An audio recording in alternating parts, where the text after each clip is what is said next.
Jika mendengar kata tunanetra, apa yang terbayang di benak kita? Mereka yang tidak dapat melihat, selalu bergantung pada orang lain dan menjadi beban keluarga serta masyarakat? Data menunjukkan penyebab kebutaan di Indonesia yang tertinggi karena katarak, yang kedua karena glaukoma, dan yang ketiga karena hal-hal lain. Kebutaan karena glaukoma, kelainan retina, hanya bisa dicegah, tetapi tidak pernah bisa direhabilitasi. Data kami menunjukkan bahwa apabila seseorang masuk kategori buta, maka kualitas kehidupannya jatuh hanya kurang dari 50% dari kualitas kehidupan orang normal. Banyak sekali perkembangan yang diperoleh oleh Balkis dalam waktu 3 tahun ini. Mungkin juga tidak lepas dari cepatnya saya dan suami saya selaku orang tua sadar diri. Setiap hari anak adalah makin tumbuh berumur. Nah, pada saat kita menerima vonis dari dokter Balkis sudahlah totally blind, yang ada dalam benak kami adalah bagaimana cara membukakan jalan bagi masa depan Balkis. Resi kena tumor otak, terus ada kesalahan dari rumah sakit, jadi malpraktek gitu dokternya, akhirnya menyerang ke mata, dan syaraf-syaraf mata pun ada beberapa yang hancur, terputus gitu. Jadi Presil mengalami tunanetra itu sebetulnya pertama kali tuh shock, cuman shocknya tidak terlalu lama. Ini adalah suatu proses gitu, suatu proses untuk menuju keberhasilan. Ibu Nurul adalah salah satu orang tua yang memiliki anak tunanetra. Ia mengetahui putranya Fahri mempunyai kelainan mata saat Fahri berusia 6 bulan. Kita mempunyai anak tunanetra jangan merasa minder, jangan diumpet-umpetin gitu kan. Kan ada orang yang mempunyai anak tunanetra nggak dikasih pendidikan gitu, diumpetin aja di rumah gitu. Sebenarnya itu salah. Survei Departemen Kesehatan pada tahun 1996 menunjukkan angka kebutaan di Indonesia diperkirakan mencapai 1,5% dari jumlah penduduk. Estimasi Badan Kesehatan Dunia, jumlah mereka yang mengalami lemah penglihatan atau low vision di suatu negara biasanya 3 kali lipat jumlah orang buta. Jika dua data ini kita gabungkan, jumlah tunanetra di negara kita kurang lebih 6% atau 12 juta orang. Bukan jumlah yang sedikit. Berapa persen dari tunanetra yang telah menikmati pendidikan? 2,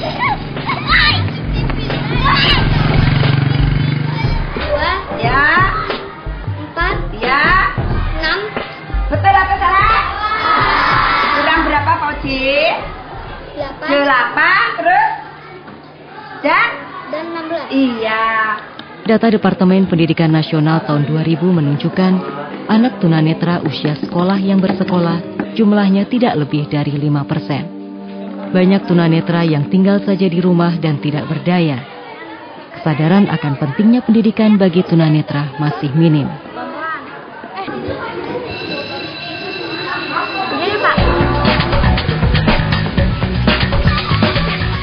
Yayasan Mitra Netra didirikan pada tanggal 14 Mei 1991 oleh beberapa orang tunanetra yang telah menyelesaikan pendidikan di perguruan tinggi bersama dengan para sahabat. Pada saat itu belum ada lembaga yang memberikan layanan khusus dan fasilitas pendukung pendidikan bagi tunanetra. Berawal hanya dari kursus mengetik manual 10 jari, waktu itu kita belum punya komputer, dan proses produksi buku bicara yang sangat sederhana, sampai akhirnya kita bisa memberikan layanan yang lebih komprehensif pada tunanetra. Yayasan Mitra Netra memiliki organ-organ yang sesuai dengan undang-undang yayasan dan menerapkan semangat good corporate governance. Di bidang laporan keuangan, kami membuat laporan keuangan secara periodik, yaitu 6 bulan sekali, yang kemudian kami kompilasi menjadi laporan tahunan.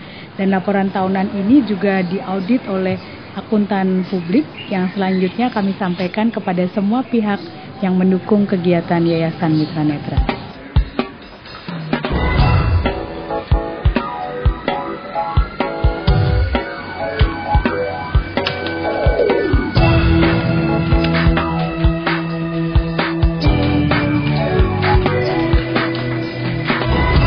Tunanetra mempunyai hak yang sama untuk menikmati pendidikan berkualitas. Agar tunanetra dapat belajar dengan optimal dan mandiri, perlu ada layanan dan sarana khusus. Akses ke dunia literasi, teknologi informasi dan komunikasi akan mengatasi hambatan tunanetra dalam menempuh pendidikan. Kenapa Mitra Netra membuat Meldik? Coba ada yang bisa, kita diskusi aja deh pelajaran. Dengan hadirnya Meldik ini diharapkan tunanetra lebih aksesibel dalam menggunakan kamus. Kalau kita menggunakan software yang ada di toko, itu tunanetra harus beli untuk bisa punya Meldik. Iya betul. Kalau kita buat Meldik, orang bisa mendapatkan dengan free di Mitra Netra. Mitra Netra menyediakan berbagai layanan dan fasilitas yang dibutuhkan siswa dan mahasiswa tunanetra. Iya, dari nggak bisa belajar komputer sekarang udah pintar, nggak bisa belajar abakus sekarang udah pintar gitu kan. Sangat membantu dia dalam belajar, proses belajar sekolah di sekolahan sangat membantu. Dibeli dengan kredit peralatan reparasi dari toko elektro. Dulu jangan ngomong dulu, dia lagi bacain soal.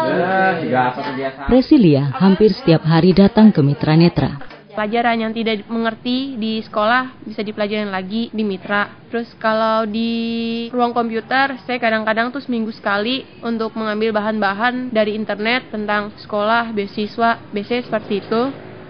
Kalau ke PK, itu untuk meminjam buku, kaset maupun novel-novel. Hanya Kejun dan komandan pasukan yang merupakan prajurit berpendidikan. Secara bertahap mereka sadar bahwa antipati warga Tibet.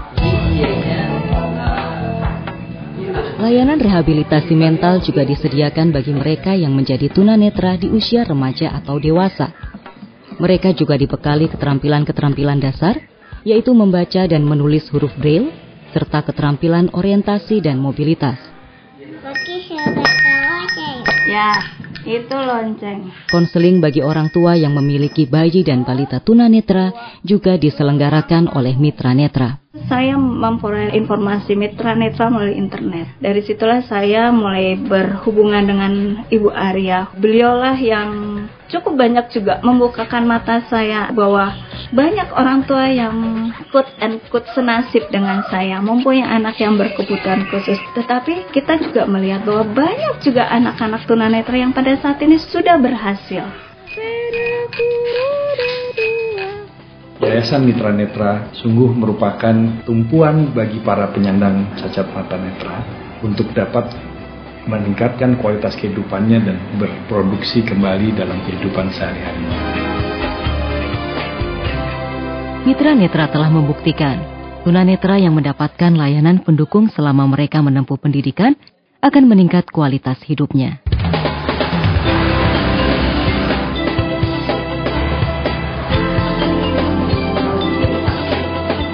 Trian saat ini mengikuti pendidikan di Universitas Negeri Jakarta jurusan pendidikan luar sekolah yang berkonsentrasi pada pengembangan masyarakat dan sumber daya manusia.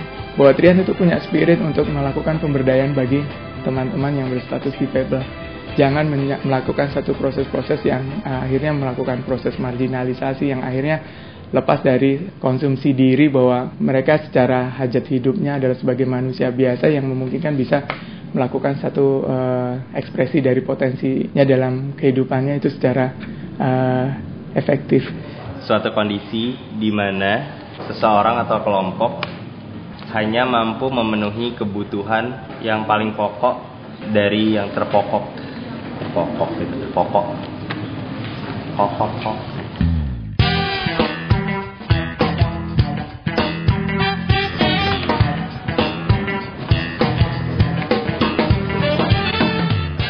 Hingga kini masih ada masyarakat yang beranggapan bahwa tunanetra hanya bisa menekuni pekerjaan-pekerjaan yang tidak terlalu membutuhkan kemampuan berpikir.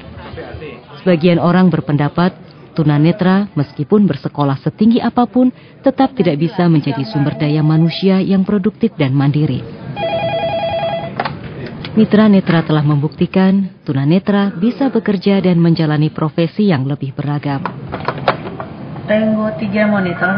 Pertama, dari interview itu, saya melihat Vin sangat percaya diri.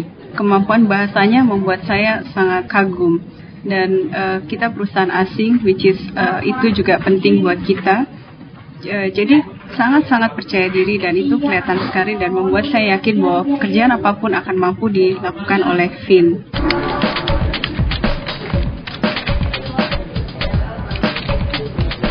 Ini tolong sampaikan dari Pak Yan untuk Bu Julian. Kenapa Tuhan memberi kita seperti ini? Pasti ada jalannya. Kita mempunyai kelebihan masing-masing yang tidak bisa dimiliki oleh orang awas. Justru kita, ya kalau saya bilang, kita istimewa. Mitra Netra telah berjalan lebih dari 17 tahun. Kini jumlah tunanetra yang datang ke Mitra Netra semakin bertambah. Mitra Netra membutuhkan ruang kantor dan ruang kelas yang lebih luas. Ruang perpustakaan yang ada saat ini terasa tidak memadai. Idealnya sebuah perpustakaan yang baik. Di sana kan ada tempat untuk menyimpan buku, lalu ada tempat untuk menyediakan layanan bagi anggota perpustakaan yang ingin meminjam buku, dan ada ruang baca. Dulu tunanetra sebagian masih tinggal saja di rumah, sekarang mereka datang ke sini dan belajar di sini sampai akhirnya mereka juga bisa sekolah di sekolah umum dan perguruan tinggi. Nah, ini tentu saja berdampak pada semakin besarnya dana yang dibutuhkan oleh Mitra Netra untuk memberikan atau menyediakan layanan bagi mereka. Mitra Netra tidak bisa berdiri sendiri, butuh dukungan dari semua pihak. Yayasan ini mengajak kita semua untuk memberdayakan tunanetra di Indonesia. Balkis, Fahri, Trian, Fauzi, Presilia, Vin, dan tunanetra lain punya hak untuk mendapatkan masa depan yang lebih baik. Mereka juga mampu berperan demi kemajuan bangsa. Mitra Netra perlu kita jaga keberlanjutannya.